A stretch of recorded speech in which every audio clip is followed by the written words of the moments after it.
Hello, everyone. Thank you for tuning in. Today is Words for Life number 55, and I quote: People with no conviction hate to be made a fool of.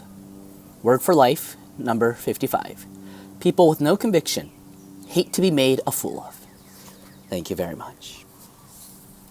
All right, so today I'm at a different place. I am at the most magical place in the world.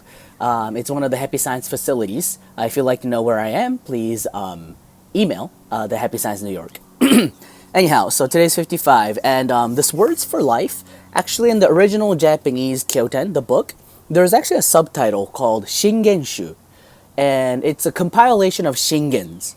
Shingen, I tried to look it up on the internet, but I actually found Master's definition of shingen in one of the bamboo shoot novel stories that he has written. And in the very first one, in the age of bamboo shoot, Master wrote, Shingen means imashimeru kotoba, meaning it's like a words of precepts. So please think of this as 100 words of precepts, 100 rules that we apply to ourselves so that we stay on the path towards enlightenment. That's why it's strict.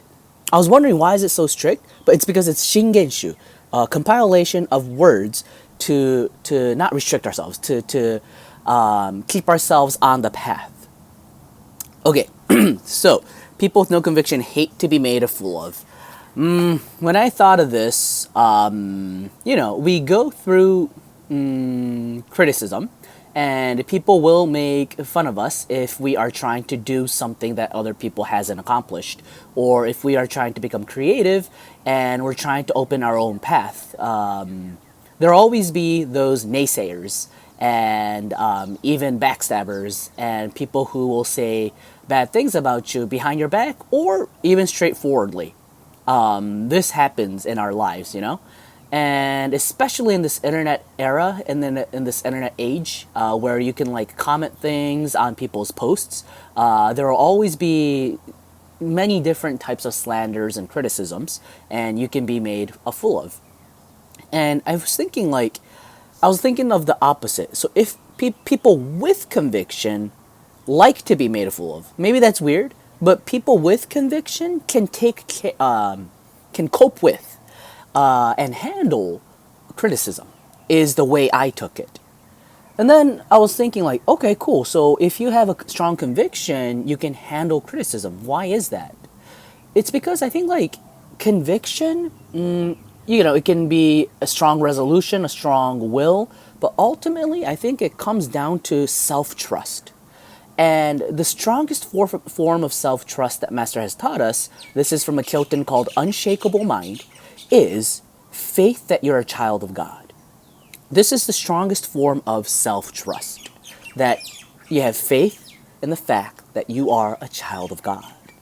And this sort of faith turns into an anchor, is what Master says. You know how when a ship or a boat docks, you need it to anchor it down onto the seabed, and so that the boat won't move around? So it's kind of like that. It's an anchor to keep you stable and to help you stay put, no matter what sort of storms come at you. So yeah, and it's easier said than done, though. Being able to, you see, when I first heard about this teaching that I am a child of God, too, if you take it to the extreme, obviously you can become arrogant. But if you haven't really grasped it down at your heart, deep down in your heart, then it's just words that won't have an actual effect in your life.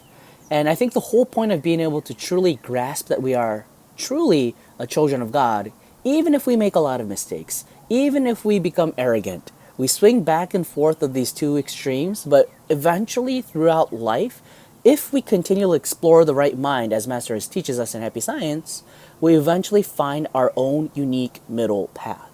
And that is when we become